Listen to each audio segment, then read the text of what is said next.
मुग़ल साम्राज्य का इतिहास हमारे भारतीय इतिहास का एक बेहद महत्वपूर्ण अध्याय है और इस अध्याय का सबसे महत्वपूर्ण हिस्सा है मुग़ल साम्राज्य के तीसरे राजा अकबर। नमस्कार दोस्तों, स्वागत है आप सभी का हमारे चैनल हिस्टोरिकल टॉक्स में, जहां हम देश और विदेश से जुड़े सभी ऐतिहासिक घटनाओं को दोहराते हैं। आज हम बात करेंगे उस राजा के बारे में जिनको मुग़ल साम्राज्य का सबसे महान राजा कहा जाता है, जिनके शासनकाल को भारतीय इतिहास के स्वर्णिम कालों में से एक माना जाता है। जब 1540 में शेरशाह सूरी ने मुग़ल साम्राज्य के दूसरे सम्राट हुमायूं को कन्नौज की जंग में हरा दिया, तब वो अपनी जान बचाने के लिए पश्चिम की ओर भाग गए, जहां उन्होंने 1541 में हामिदा बानो नाम की एक महिला से शादी की, जिसके बाद हुमायूं और उनकी पत्नी दोनों ही अमरकोट पहुंचे, जहां उनको एक हिंदू राजा राणा प्रसाद ने अपने महल में शरण दी, जहां जन्म हुआ मुग़ल साम्राज्य के महान सम्राट अकबर का।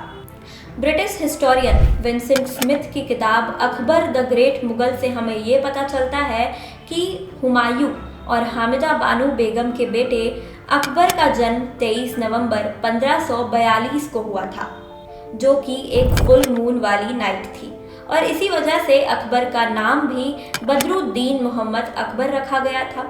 बदरुद्दीन यानी the full moon of religion. उस समय लोग ये मानते थे कि जन्म तारीख पता चलने से जादू टोना किया जा सकता है, इसलिए उन्हें बुरी नज़र से बचाने के लिए उनकी जन्म तिथि को 23 नवंबर से 15 अक्टूबर कर दिया गया। अब क्योंकि उनका नाम ही जन्मदिन के हिसाब से रखा गया था, इसलिए जन्मदिन के साथ साथ उनका नाम बदलना भी ज़रूरी था। उनका नाम बदरुद्दीन मोहम्मद अकबर से बदलकर जलालुद्दीन मोहम्मद अकबर रख दिया गया।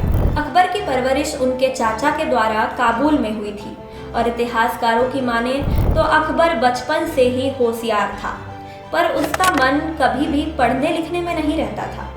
वो हमेशा से ही पढ़ाई लिखाई से दूर भागता था, पर वो इतना हुनरबाज था कि उसने तलवारबाजी और घुड़सवारी बहुत छोटी सी उम्र में ही सीख ली थी। 1555 में अकबर के पिता हुमायूं ने सूर खानदानों से अपनी सल्तनत वापस ले ली, पर उसके कुछ समय बाद ही उनकी मौत हो गई और अकबर को 13 वर्ष की छोटी उम्र में ही मुग़ल साम्राज्य का राजा बना दिया गया।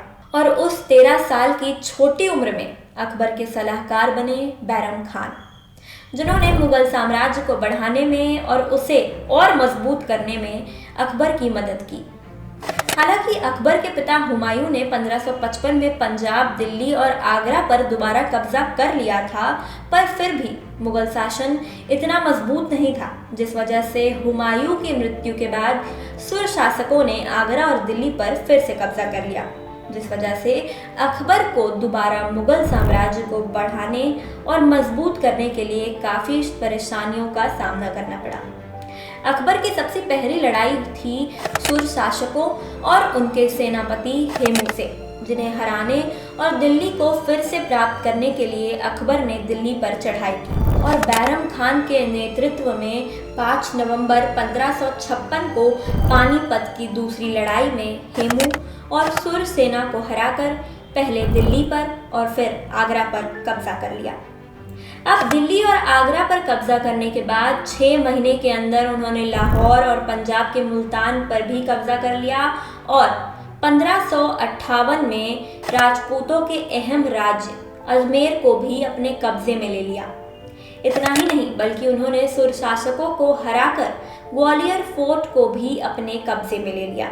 अकबर धीरे धीरे मुग़ल साम्राज्य को पूरे भारत में फैला रहा था। उसने न केवल जंग करके बल्कि अंदरूनी तौर पर भी मुग़ल साम्राज्य को एक अटूट साम्राज्य बना दिया था। उसने अपने शासन में बहुत से ऐसे बदलाव किए थे जिसने आगे चलकर मुग़लों को खूब फायदा पहुंचाया था। उसने कुछ बड़े सुधारों की शुरुआत करके सबसे पहले ये निर्णय लिया था कि अब से कोई भी अधिकारी अपने से वरिष्ठ अधिकारी के बजाय सीधा राजा द्वारा नियुक्त किया जाएगा। इसके अलावा एक और निर्णय ये लिया गया था कि अब से सभी प्रशासकों को सैन्य रैंक सौंपी जाएगी, जिस वजह से वो भी सेना के अधिकारियों के ही तरह राजा पर निर्भर हो जाएंगे। और उसके किए गए ये सारे कार्यों ने मुगल सेना को दिन प्रतिदिन और भी मजबूत बना दिया था। इसके अलावा उसने किसान को अत्यधिक मांग और राज्य को धन की कमी से बचाने के लिए हर सूबेदार के साथ एक सिपाही रखा था, जो कि लिए गए सारे करों का हिसाब सीधा उसे देता था। साथ ही उसने कुछ समाचार लेखकों को भी नियुक्त किया था, जो राज्य में घट रही सारी घटनाओं की जानकारी उसे देता था। साथ ही उसने मुगल सेना, राजनीति, संस्कृति और आर्थिक प्रभुत्व के माध्यम से भारत के अधिकांश हिस्सों को मुगल साम्राज्य का हिस्सा बना लिया था और सभी को एकत्रित करने के लिए एक सेंट्रलाइज्ड सिस्टम स्टैब्लिश किया था। साथ ही जीते गए शासकों को खुश रखने के लिए कूटनीति और विवाह का रास्ता भी अपनाया था। और इन सब में उसकी मदद कर रहा था बैरम खान, लेकिन सिर्फ 1560 तक। दरअसल 1560 में जब अकबर 18 का हुआ तो वो साम्राज्य और गद्दी संभालने के लिए इच्छुक था, पर बैरम खान उसके ज़्यादातर फैसलों को नकार देता था, जिस वजह से दोनों के बीच विवाद बढ़ने लगी थी। और 1560 के एक दरबार में जब बैरम खान और अकबर के बीच विवाद बढ़ गए, तब उसे अकबर ने निष्कासित कर दिया और हज पर चले जाने को कहा, जिसके बाद बैरम खान ने दुश्मनों के साथ मिलकर बगावत कर दी, लेकिन उसे उसकी ही बनाई गई मुगल सेना द्वारा परास्त कर दिया गया।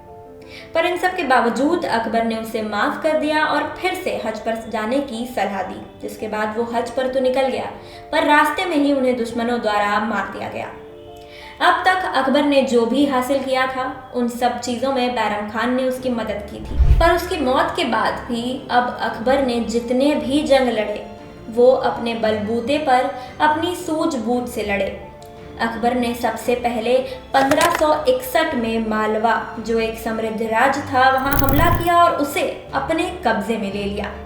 अब मालवा के बाद बारी थी पहाड़ी राजपूताना राज्यों को अपने कंट्रोल में लेने की। और क्योंकि पहले के मुस्लिम शासक वहां के राजपूतों को हराने में असमर्थ रहे थे, इसलिए अकबर ने उस क्षेत्र के राजाओं के प्रति सुलह और विजय का रास्ता अपनाया। जिसके बाद करीब 1562 में जब आमेर के राजा भारमल ने अकबर के सामने अपनी बेटी से शादी कर लेने का प्रस्ताव रखा, तब अकबर ने इस प्रस्ताव को स्वीकार कर लिया और आमेर को अपने अधीन ले लिया, जिसका मतलब था कि वो राज्य तो अकबर के कंट्रोल में रहेगा, पर वहाँ राज करने की आज़ादी भारमल और उनके बेटों के पास होगी। अब अकबर ने बाकी राजाओं के साथ भी यही नीति अपनाई। उसने सभी राज्यों को जीता, लेकिन वहाँ के राजाओं को अपने अपने राज्यों में राज करने की अनुमति दी और ये शर्त रखी कि वे सब अकबर के कंट्रोल में रहकर राज करेंगे और ज़रूरत पड़ने पर सैन्य शक्ति और विवाह संबंध के रूप में उनकी मदद करेंगे। हालांकि अकबर ने इस नीति से ज़्यादातर राज्यों को अपने अधीन तो ले लिया था, पर कई राज्य ऐसे भी थे जिन्होंने समर्पण करने से इनकार कर दिया था। उन्हीं राज्यों में से एक था चित्तौड़गढ़। पर जब अकबर ने एक लंबी लड़ाई के बाद 1568 में चित्तौड़गढ़ फोर्ट को हासिल कर लिया, तब उसने वहां के निवासी का नरसंहार कर दिया, जिससे देखकर बचे हुए राज्यों ने भी हार मानकर अकबर को सम्राट के रूप में स्वीकार कर लिया। जिसके बाद अकबर ने राजपूतों के आगे अपनी जीत की खुशी मनाने के लिए आगरा से 23 मील दूर एक नई राजधानी बनाई, जिसका नाम फतेहपुर सिकरी रखा था। फतेहपुर सिकरी यानी सिटी ऑफ विक्ट्री। पर अकबर सिर्फ राजपूताना तक ही नहीं रुका था, बल्कि उसने 1575 में गुजरात और 1576 में बंगाल पर भी कब्जा कर लिया था। पर इन सब के बाद भी एक राजा थे जिन्होंने अब तक अकबर के आगे घुटने नहीं टेके थे, और वो सूरवीर कोई और नहीं बल्कि मेवाड़ के राजा महाराणा प्रताप थे। वो एकमात्र राजा थे जिन्होंने मुगलों पर हमला जारी रखा था और अकबर के शासनकाल के दौरान अपने अधिकांश राज्य को बरकरार रखने में समक्ष रहे थे। हालांकि उन्हें भी आखिर में 1566 में हुई हल्दी घाटी के युद्ध में मुगलों द्वारा हरा दिया गया था। अब यहाँ पर एक बात और है कि अकबर सिर्फ अपने ताकत और रणनीतियों के वजह से ही नहीं प्रसिद्ध था, बल्कि उसके काल में हिंदुओं के साथ भी काफ़ी अच्छा व्यवहार होता था। और ऐसा कहा जाता है कि उसके दरबार में हिंदुओं की, विशेष रूप से राजपूतों की भागीदारी बहुत थी। राजपूत राजकुमार मुगल सेवा में सर्वोच्च पदों पर तैनात थे।